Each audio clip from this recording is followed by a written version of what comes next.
Our first session is the medium of the Gnostic message with Bishop Scott Rassbach. If he turns too quickly, the title still squeaks a bit. Bishop Rassbach has a degree in English from the University of Wisconsin-Madison, where he worked on a thesis on Philip K. Dick. And he also holds a license in sacred theology from St. Raphael Seminary, which of course is us, where he has delved into many topics in modern Gnosticism. He's an avid student of magical and mystical orders and modern ways of understanding ancient ideas in the intersection of the traditional and the current. And with that, I'm going to switch the view over to Scott. And there you go. You're good to go. Nice. If you would all take a moment and compose yourselves for a little bit of prayer. I usually do a prayer at the beginning of conclave, and so I'm going to do one this year. In the name of the progenitor and the word and the spirit, divine beloved, I pray that you will bless those attending this conclave. May we feel your presence during this meeting, both within ourselves and in those we interact with. May we grow in gnosis of you and live out that knowledge in our own lives. With all your angels and archangels, saints and adepti, we join together to glorify your goodness and to ask that the people see wholeness, compassion, and understanding spread throughout the kingdom of God and bring that vision into the world. May the peace of the divine beloved rest upon us all. Amen.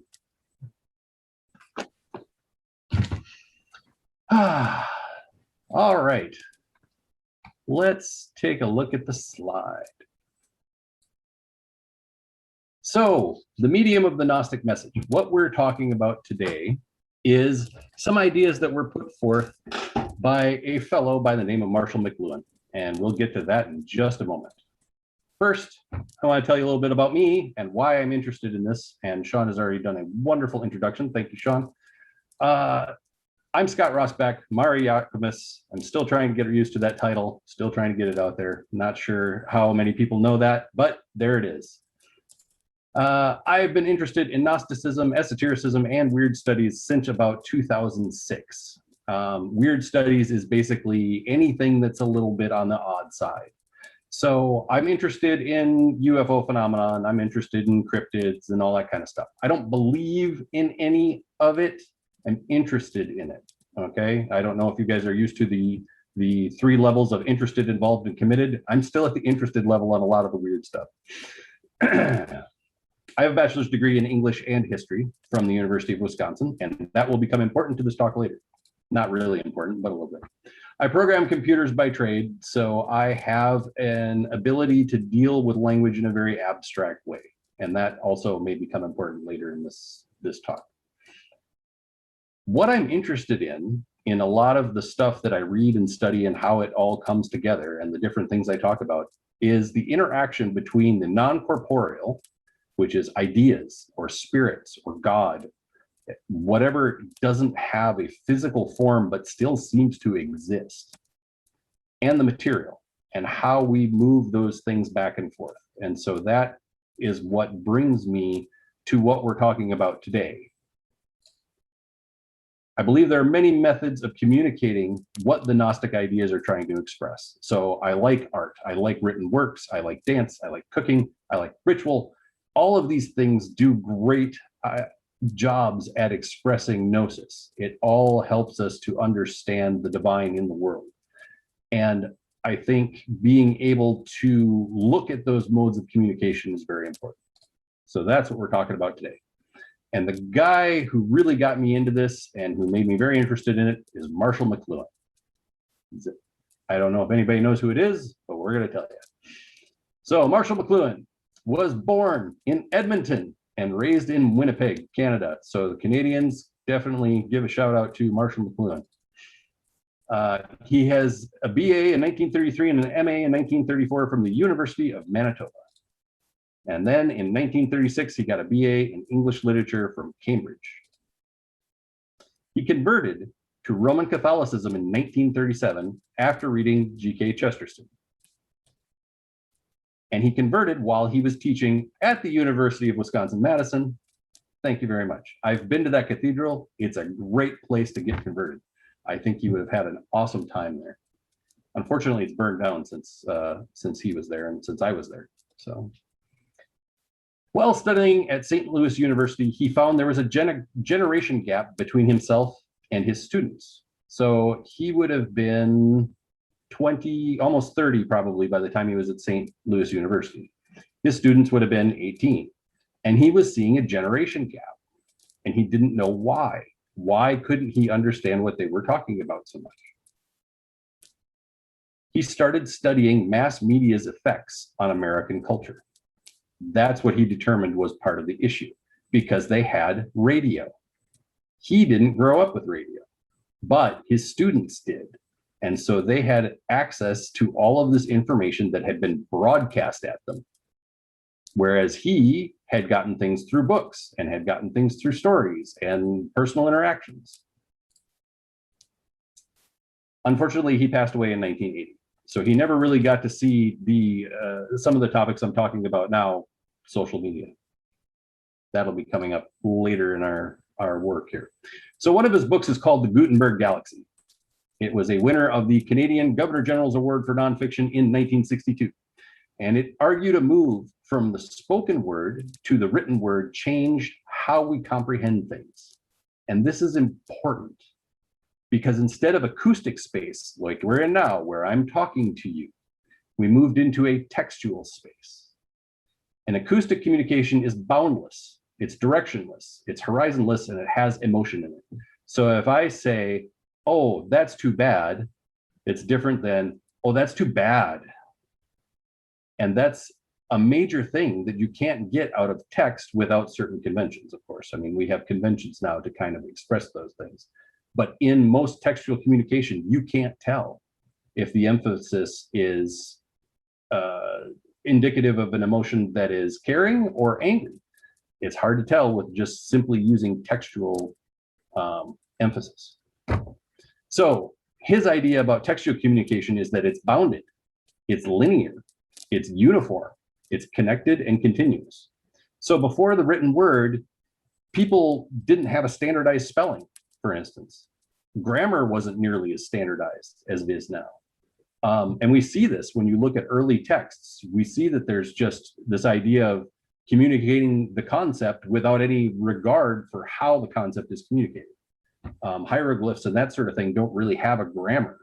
And then you get into an alphabetic writing and you end up with a much more grammatical structure that slowly develops over time so that there's mutual understanding reading the text from time to time and person to person.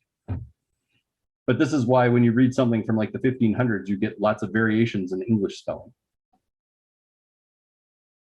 So he posited that there were 4 historical epochs: the oral, the manuscript with the handwritten writing, the Gutenberg Galaxy, where you have easily obtainable texts and pamphlets. So all of a sudden, writing becomes inexpensive and anybody can have it. And you don't have to write in Latin. You can write in whatever language you want in Europe, or you can write in whatever language you want anywhere in the world. Then there's the electronic age with mass media. And I think he would probably posit now we have the computer age or information age where we have the social media and a lot more interaction in our mass media methodologies. But each of these epochs, whatever he's talking about them, contains the previous. So a manuscript is a written down form of an oral communication. And the Gutenberg Galaxy is a mass-produced version of a manuscript, which is a recognition of an oral tradition, et cetera, et cetera. It just keeps going on like that. Although they do evolve into their own styles, like mass media. One of the things that I remember hearing about mass media is the thing that movies make possible is the cut. And the cut is like the most important thing in a movie because you change the way the narrative focuses like that. And it's not something you can do in text quite as easily. So he argued that the easy availability of text made that change widespread after Gutenberg and the movable printing press. So once your text becomes easily available, it changes a lot of things, including the way you think. It standardizes and makes things much more uniform. The second book that really affected me when I was reading through all this and doing my research is called The Laws of Media, the New Science. And it was published posthumously by Eric McLuhan, who is his son. And there's a couple things in here that are very interesting and will be very important in our later discussion. So a medium is any extension of our bodies, our minds, or beings. Clothing is a medium for skin. It's an extension of our skin. It protects us from various things in the environment. And housing is an extension of the ability's body to regulate temperature. So thank God for air conditioning. We are able to regulate our temperature that much easier. It's possible that psychic abilities are an extension of regular sensory input. So the medium up here is an extension of our regular thoughts. The message idea is any change in scale or pace or pattern that a medium causes in societies and cultures. And I think you can make a really good argument for that if you look at the time period after the printing press.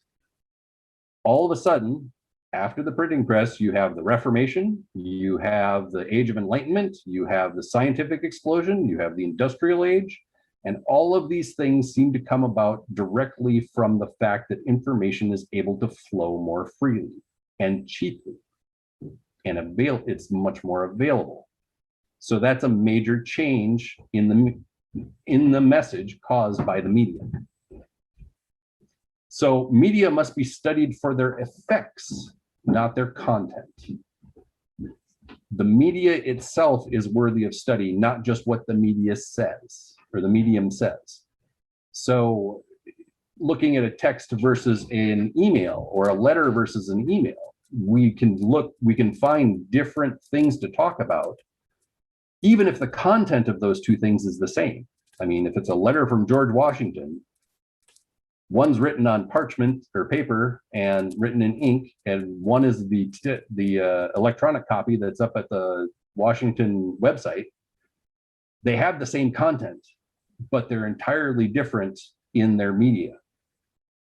And that changes the message to a degree, because the letters of Washington in that paper were life-changing, say, or let's say Alexander Hamilton and his Federalist Papers. Those changed the course of a nation.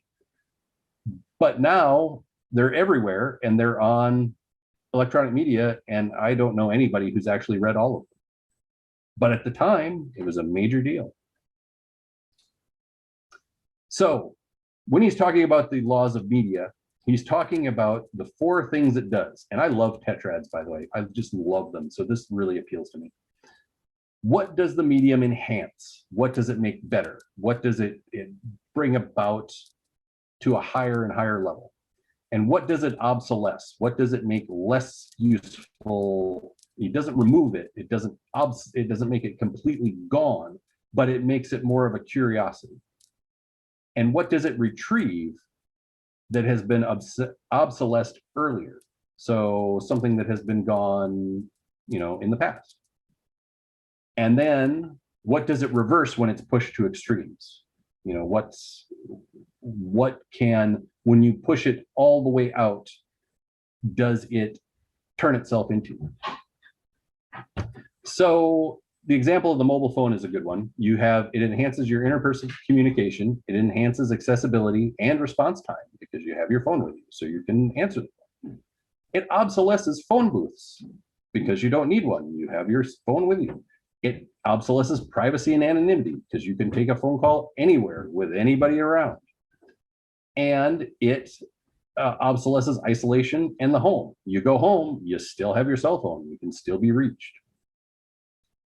It reverses into letters, oddly enough, because people send more letters or because people use email, and you can do email on your phone.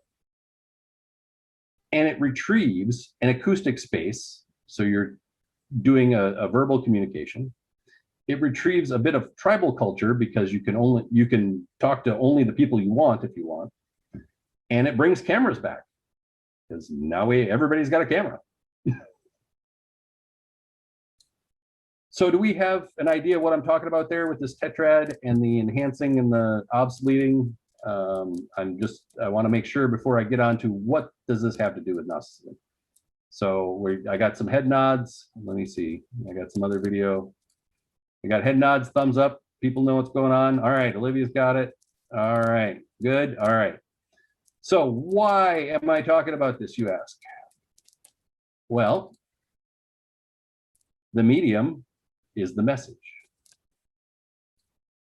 So I want to look at technically I want to look at 4 modern ways that people interact with Gnostic ideas at this point, the different media that are used to communicate those ideas. There's a lot more than 4, but we're limited on time. I only wanted to do 4 just to kind of keep myself and everybody else sane. So the 4 methods I'm going to talk about today. The first one is a Gnostic text. And Nag Hammadi, Pistis Sophia, they're all kind of in the same vein with that. It's a textual elucidation of a Gnostic idea. The Living Gnosticism by Jordan Stratford, also a Gnostic text. Social media, because I brought it up earlier, I want to talk about it now, and I want to talk about how people learn Gnostic ideas and how the medium of social media affects those ideas and affects not only what we learn, but how we learn about them. Ritual is a media that I really want to talk about deeply because I love ritual. I think it's great.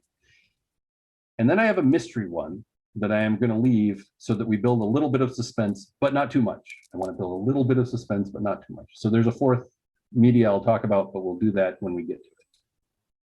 And like I said, not a comprehensive treatment of media or the ways people are encountering Gnostic ideas. There's all kinds of ways that it happens to people and that they find out about this strange little group that we're in. But these are the 4 that I want to talk about today. So Gnostic texts. I wanted to have a picture of the Nag Hammadi text in its original form on screen for a minute and take a look at it. First of all, it's not a scroll. It's a folio or a codex. So it's pages that are bound together. And there's a difference between a scroll and a codex in that a codex is not continuous and a scroll is. So if you're reading a scroll, you just turn the shaft of it and the text moves up. But that doesn't happen with a codex like this. You have to actually turn the page. There are gaps in these Gnostic texts. There are missing pieces. And I think that is kind of interesting as well. What kind of a message does that send to us that these are missing pieces? The texts themselves were wrapped in these leather binders. So they were meant to be preserved, okay? Whatever is contained in this thing is worth preserving. I may be wrong, but I do not think that future archaeologists are going to find leather-wrapped preserved copies of the Art of the Deal. I just don't think it's going to happen. Okay, so let's talk about text for a little bit. The text enhances the visual, the linear, and the bounded, okay? So a text is read from left to right or right to left, depending on your language, or up to down, but it's always read in a particular direction. It's linear. It is bounded by the page. It has margins. It has lines. It has line lengths. It's continuous again to a degree in that it comes one line after another. And again, you get that linearity of the way that the ideas progress. They progress from top to bottom or left to right or however your alphabet works, but they progress in that kind of form. And they're visual. You can read it out loud, but that's not what the text itself is. It is a visual medium. So the only part of your brain that's engaged is your visual cortex. When you're reading these ideas, You are reading them visually. You are taking them in through your eyes, not through your ears, not through your skin, just your eyes. Not a bad thing. It's just a thing. It obsolesces community. So if you had these Gnostic ideas and you had to teach them to people through an oral tradition, you'd all have to get together. But with a text, you don't have to. And especially a modern Gutenberg style text where it's easily available, you don't have to come together. You can sit in the isolation of your room and read Gnostic ideas. Modern texts also obsolesce the handwritten manuscript because the handwritten manuscripts we have are so old that we have transferred them to type. So that means that while that Gnostic text I showed you is something precious that has been preserved, we have a bunch of mass-produced books that we can get at Amazon, shipped to us at any time. The preservation and the worth of the ideal of the ideas in them based on the text itself may not be what it was to the people who originally were communicating.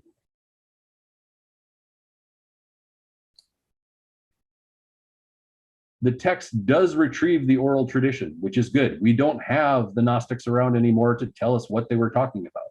So this is a way to bring it back. It's not necessarily the most complete way, because again, we don't have tone, we don't have elucidation, we only have what they wrote down.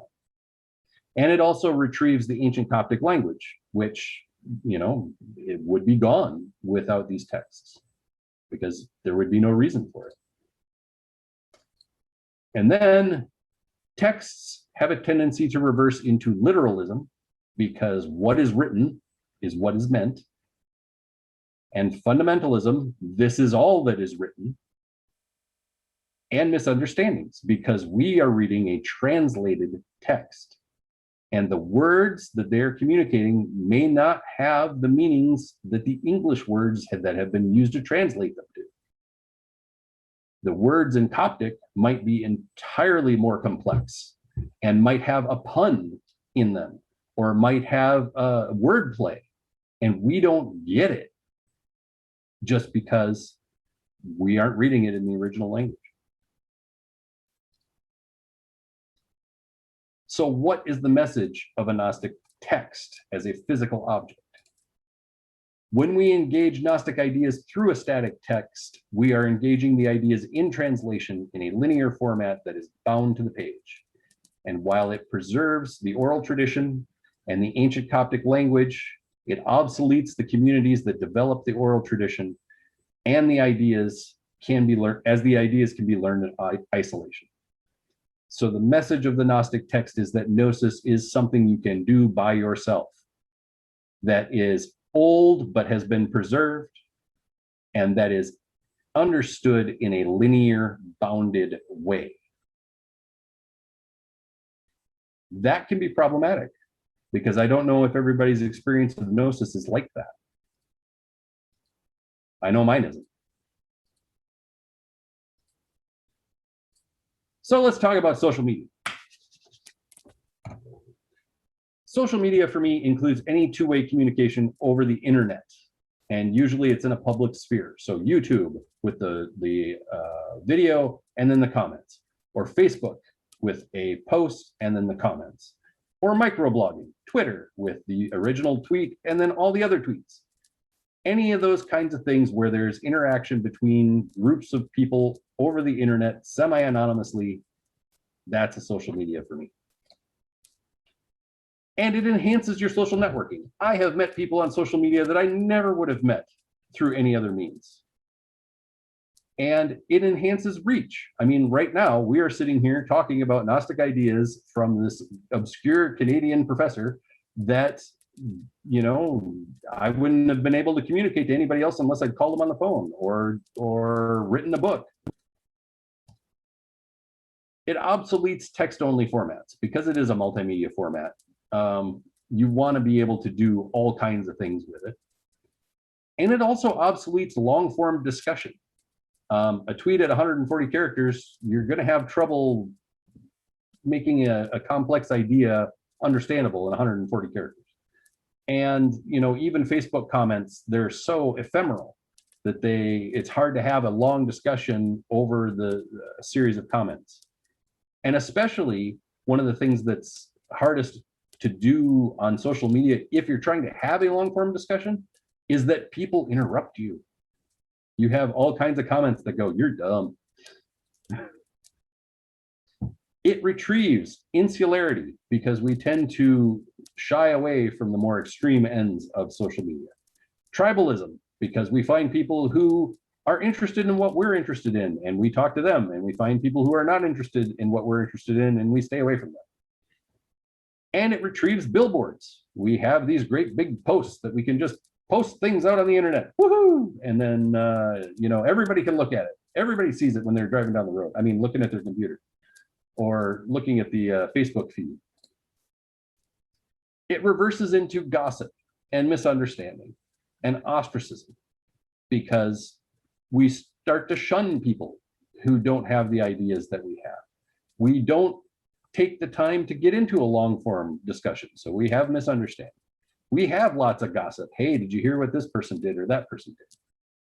And it also reverses into ephemera, meaning no matter how profound your idea is, it's not there on tomorrow's feed. It's just gone. And maybe nobody will see it. So, in social media, what message are we sending about Gnosticism? When we engage Gnostic ideas on social media, we are engaging in atomized and personal ideas along with the conceptual. These ideas are given as much weight as our recipe for chili, the best way to do a miter joint, the latest celebrity gossip, 40 dramatic ways people quit their toxic jobs, and the new relationship of our friends and celebrities. It's all there in your feed. It's all on the same level. So there's no weight to the ideas being presented. Everything has the same weight. And I see this when I'm talking to people as they're scrolling or as they're looking at Twitter or something like that. They're talking about, oh my God, the terrible thing, Roe versus Wade. I can't believe it got changed. Oh my God, Lucy had a puppy. Lucy's our dog. Lucy had a puppy. It's so great. It's wonderful. I'm posting it on social media. And so you have the political and the personal and the religious and the conceptual and the emotional all together in a big undifferentiated soup. And you know, soup is good sometimes, but I don't know if I want a steady diet of it. It is useful for extending your reach. It is useful for specific questions and for multimedia presentations. I think certain formats are great. I love the idea of the podcast. Talk Gnosis is an amazing thing where you get an in-depth discussion and then you can have the comments down below that continues the discussion. I think certain Facebook arguments are useful when everybody is coming at it from a similar tribal space, which is one of the things that social media does. It puts you in a similar tribal space. So that can be useful if you've got questions and you're trying to figure certain things out. You can hear a bunch of different perspectives. But it's very immediate and very ephemeral again. If you wanted to save it, I would put it in a different format, a longer format. It can detract from deeper, more systematic study because it's always there and it gives you that dopamine. It's right there. Oh, look at this. Here's the latest outrage. Here's the latest cool thing. Here's the latest toy. Here's the latest skill. Blah, blah, blah, blah, blah. Just keeps going, coming. Oh my God, it's always there. A book does not do that. A book can be harder to get into when your brain is constantly being distracted by what's on social media. And it's non-linear. There is no thread to social media feeds. It's just whatever's coming up next. Now, there's algorithms that feed you things that they think you're going to like and then intersperse that with advertisements. I get that. They try to curate it towards things that you'll like. But I tell you what, you click on one clickbait thing and you're going to be seeing them forever. They're all over the place. So social media is definitely got a very different message than the text. So what about a ritual? I'm focusing, when I'm saying ritual, on the Eucharist, because that's my motto, is, the Eucharist never ends. But this could include any corporate ritual celebration with a celebrant and a congregation or an audience, if you will. So the hours or saying the rosary in a group or anything like that. But it is specifically a corporate ritual, not a personal ritual that's been done, ceremonial magic, summoning angels, any of those kind of things. This is more a ritual Eucharistic celebration or an initiation, any of those kinds of things. And I'm focusing specifically on the celebration of that ritual, not the text of it. A lot of rituals are written down, but what I'm talking about specifically is the celebration. So my first point is that it enhances your total sensory engagement. You have the spoken word, you have the written word in your missal, you have the vestments, you have the altar, you have the icons, you have the movements of the participants in the ritual. So you have incense, you have water being sprinkled on people, you have food and drink in the Eucharistic celebration. So you get all of your senses. It obsolesces the text-only format because you can read a mass, you can watch a mass on TV, but they're different than participating and being present at a mass, at a Eucharistic celebration, because they're not only visual. It also obsolesces discussion because during the Eucharistic celebration, you're not talking about it, you're doing it. And so having that is difficult for some people because they see something and they're like, oh my God, I have a question about this. What do I need to do? What does this mean? How does this work? And that's not the point of a ritual. The point of the ritual is to experience it with your senses. And then later on, think about it.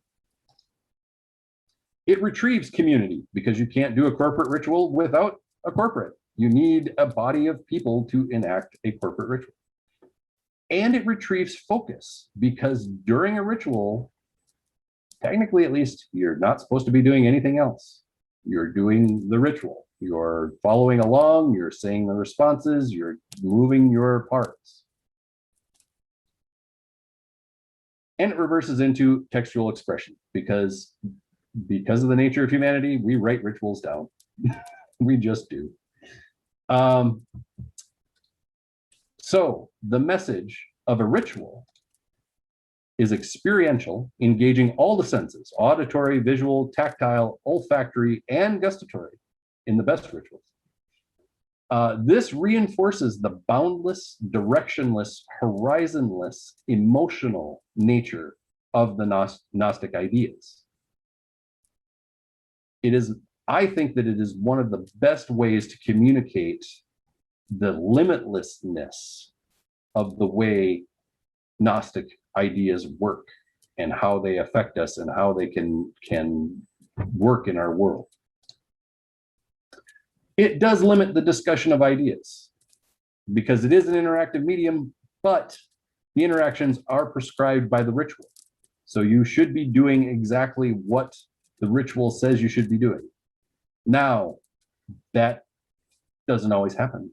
I mean, I know lots of people who have had mishaps, have had miscommunications, have said the wrong thing and burst out into laughter in the middle of the celebration. And that's all part of that experience. That's what makes it different than the text. So there are interactions that follow the text and are prescribed, and then there are those that are just part of our human experience. And those are good. Okay, so let's see. Last medium that I want to talk about today. Here's the mystery. The Epiphany, mystery medium. McLuhan says that all media contain other previous styles of media, and that those media work in pairs. So text contains speech, for instance. If you have something that's been written down, obviously it's something that's been said, in some way. It can be said, it can be communicated orally, but it has been written down. He posits that there are two exceptions to the media that contain other media, or the previous media, and that is thought and artificial light. And I'm not going to get into why he says artificial light is an exception. That is for your homework for your own research if you're interested in these ideas. But thought is contained by speech, but is in itself nonverbal. So it exists at the top of the chain. Thought exists in speech, speech exists in text, text exists in other narrative forms of media, et cetera, et cetera. But thought is self-contained. In Gnosticism, the idea of not the epiphany, but an epiphany is a common one for the experience of the divine, and would be a medium that is contained within other media, but contains only itself. So if we think of Paul on the road to Damascus, or we think of, in the context of a media, we think of Paul on the road to Damascus, or we think of other people who've had Gnostic insights, Jules Doinel with his visions, that sort of thing. The epiphanies that he had, that those people had, are not contained in any other media. They are sort of the end message. And we can get into the idea that the angel gave the vision to Jules Doinel, or God gave the vision to the angel who gave it to Jules Doinel, or we can posit this chain that goes back further and further. But as far as physical media go, thought is the one. And we even have it in a lot of our Trinitarian ideas of the progenitor, the word, and the thought. So this is one of the, I said hardest, but it's the most difficult to come by ways to encounter a Gnostic idea. And the four laws that I talked about before with enhancement, obsoleting, they seem to break down when you start talking about the Gnostic thought that just bursts in. They have effects, but not the same way that a speech does or a text does. It's a lot harder to define.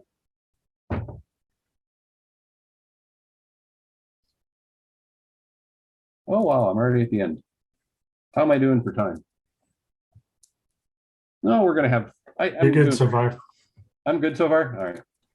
So when you're trying to communicate a Gnostic idea to somebody who may not be familiar with it, remember, try to keep in mind the medium that you're using, and that text leads to an environment which is linear and bounded and visual, and that social media leads to an environment which is ephemeral and distracted and individualized. And ritual leads to an environment which is boundless, sensory, and communal. And I have a bias here. I like the boundless, sensory, and communal, but it's not always the most appropriate way to communicate whatever you're talking about. There are a lot of cases where you need that linear, bounded, visual way of communicating the idea. So I just want to make that clear, that these are not value judgments and saying, oh, ritual's the best. No, ritual's my favorite. It's my bias that way. But it's not the best. The best is determined by what you're trying to communicate. An epiphany breaks the rules. Like I said, any of these may be appropriate depending on the message you want to convey, or you may have other ways you want to do. A great art piece can convey Gnostic ideas as well. I mean, we think of William Blake and his great architect with the square and or the compasses that he's got drawing the earth.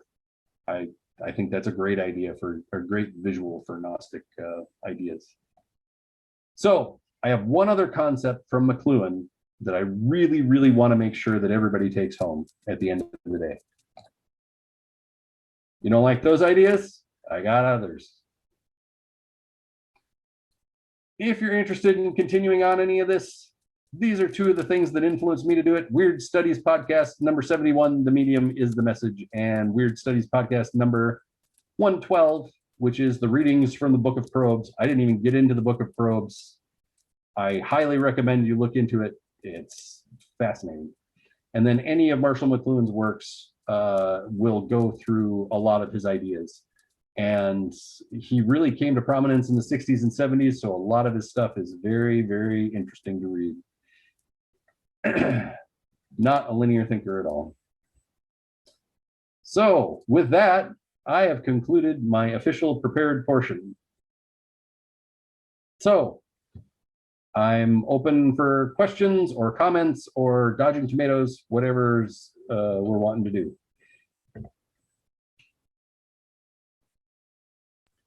I just thought I'd jump in and say, having listened to you give presentations since, I don't know, the first conclave I think you attended was 2006. Yeah. And, you know, and we didn't always have presentations in conclave. So I think your first one out was 2009. So I've seen you do a handful of presentations.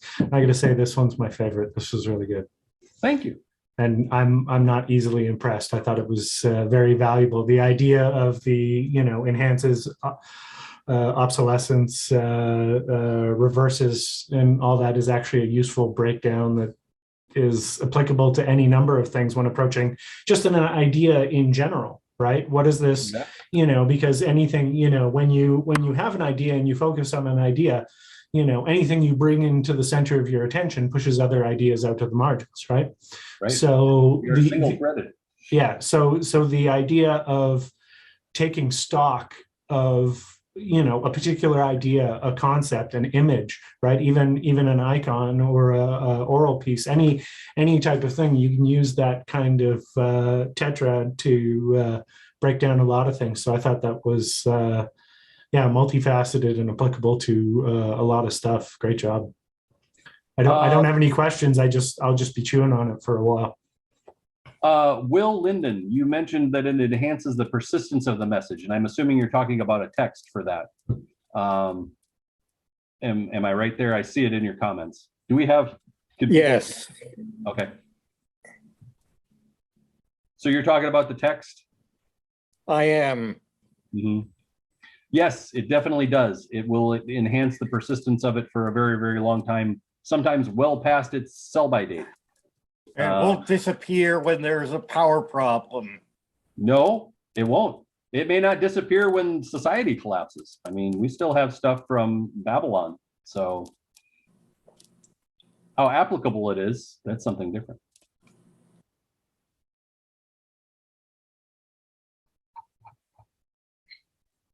Are you sure you're not a cat? The medium is telling me that you actually are a cat there, Will. We've got a hand up.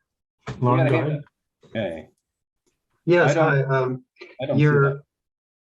Your presentation, Scott, reminded me of a class I took on mythology. And the one thing that really stuck with me was our instructor telling us the difference between mythology from an oral tradition and what happens when it gets put on the page.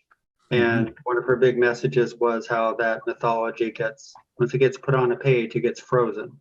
Its meaning is locked in. But whereas when it's oral societies that still have tale tellers that tell that group's mythologies and histories, that it's continually altering to suit the situation and the teller's memory. And that's the connection that I made with what you've said. It's definitely true, and the oral tradition, you know, has that ability to grow, but like Will says, it loses its persistence. But the persistence aspect of it can cause problems as well, because then you get stagnant and you don't incorporate the new ideas as time and society move on. They both have their aspects, and I mean, we use them both today. I mean, any urban legend is still an extension of that oral culture. And social media has definitely brought that back. Okay. We got another hand raised with Bill Branch, and then after that, we've got a question from Olivia. So, okay. Bill, go nuts. And good to see you, by the way. Good to see you too.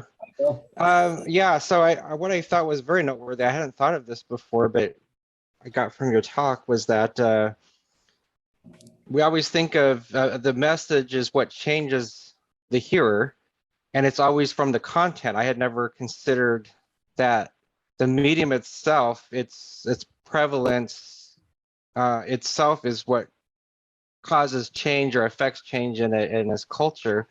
Therefore, I can see how that the medium itself is the message.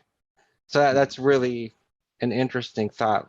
Social media, for instance, maybe makes us a little bit more short-term thinking, perhaps, and things like that. It's just really interesting. Yes, So thanks for sharing that. Agree. I agree. And if you think about Shakespeare performed versus Shakespeare on the page, an entirely different thing. But it's still got the same use of language. It's just a matter of how it's presented and the medium through which you take it in. And taking Shakespeare in acoustic space is, to my mind, so much better because you hear the texture of the words, not just the words themselves. You hear the texture and you see how they're presented, like Hamlet and Mercutio getting upset with each other. They're still friends, but they're upset and banging heads. And I think that's great when you read it, when you see it performed versus when you read it on the page. Makes sense. So thank you. Olivia's question. Why ritual is my favorite? Ritual is the medium that is totally sensory. It engages all of your senses. You have the sound. In a lot of ritual, you have music, maybe only a limited amount, but you have music. You have words, and you have words that you can think on. And to go to Lauren's persistence idea, you have the same words in a ritual. So you can go to a ritual multiple times and hear the same words, but the presentation will be different because of the difference in the time or the climate or the person or the mood or the people who are there. A mass with 2 people could be very intimate. A mass with 30 people could be very uplifting. So the celebration of a ritual is the same but different every time. And that's what makes it so fascinating to me and why it's my favorite way to deal with Gnostic ideas. Because we need that repetition to have the ideas sink in, and ritual allows it to do that. We can repeat it over and over, but it's always different and it's always engaging, and we're always smelling and tasting and feeling, and we get the emotions of the people around us. And those are all good things to have.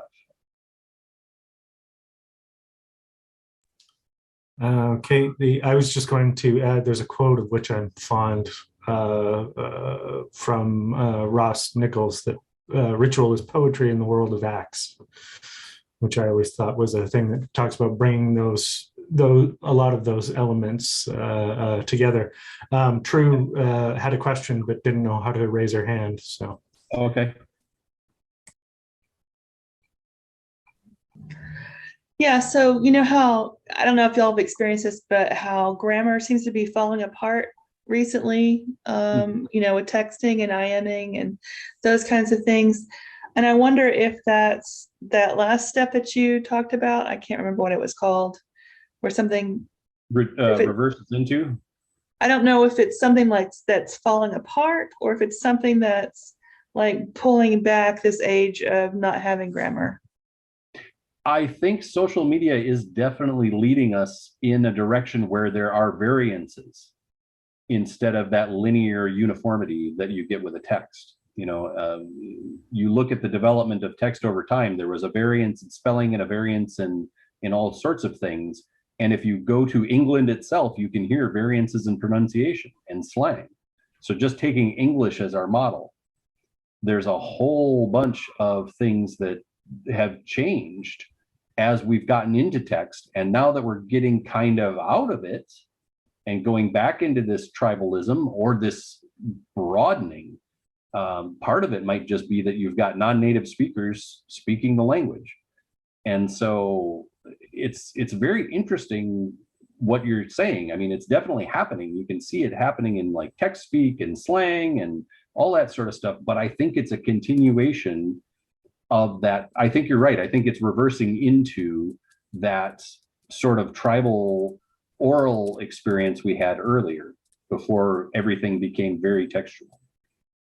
And then I have another question Mhm. that's kind of, I don't know if there's more to say about this or if you have anything to say about it, but when you talk about ritual, and I love ritual too, I love engaging as many senses as possible with, inviting gnosis.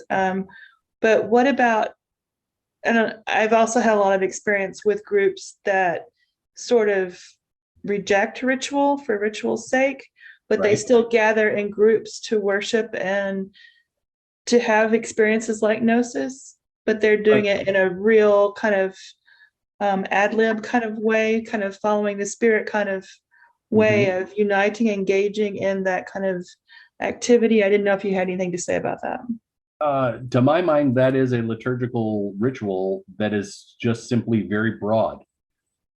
Step one, gather everybody together. Step two, the pastor focuses attention on himself and the word for a little bit. Step three, everything goes where it goes. And, that's a very broad ritual, but it is, I mean, there are certain things you expect when you go to that kind of a congregational meeting. You expect the preacher's going to read the word and he's going to have some commentary on it. And the people are going to have some commentary on it, or they're going to speak in tongues and they're going to have their charisma. And you wouldn't expect there to be a table set up with a chalice and a paten and some bread and some wine. That's not the ritual. The ritual that the congregational group, worship group like that has is different. And it's very broad. I mean, we tend to think, because of the way we are with our sacramentalism, we tend to think of rituals as very prescribed. But they can be very broad. It can be as simple as we show up on Sunday and we sing, and then we read the word and out we go. So I'm not trying to use ritual the way that we generally mean it as sacramentalism. I'm using it in a much broader term, in something repeatable, if that makes sense.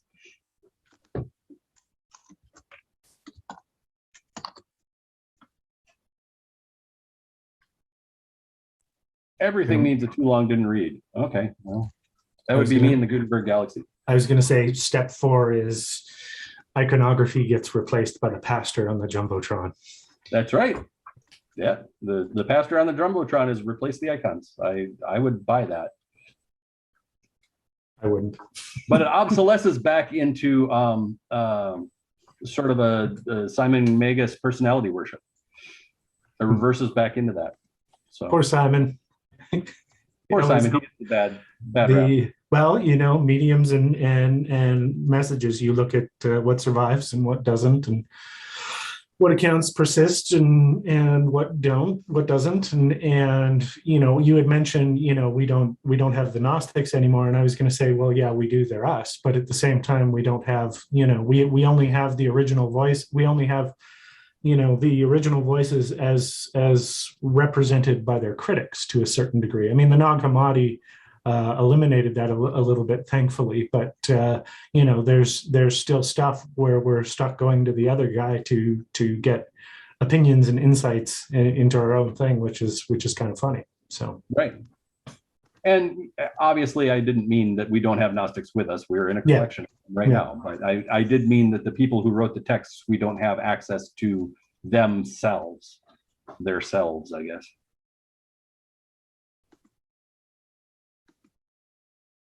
All right. I don't know how much more time I have. It's well, we've set this up because in years past I've kind of rammed all the talks close together. People complained about that a couple of years ago, so I've gotten smarter about it. So we now have a piddly 15-minute break between talks.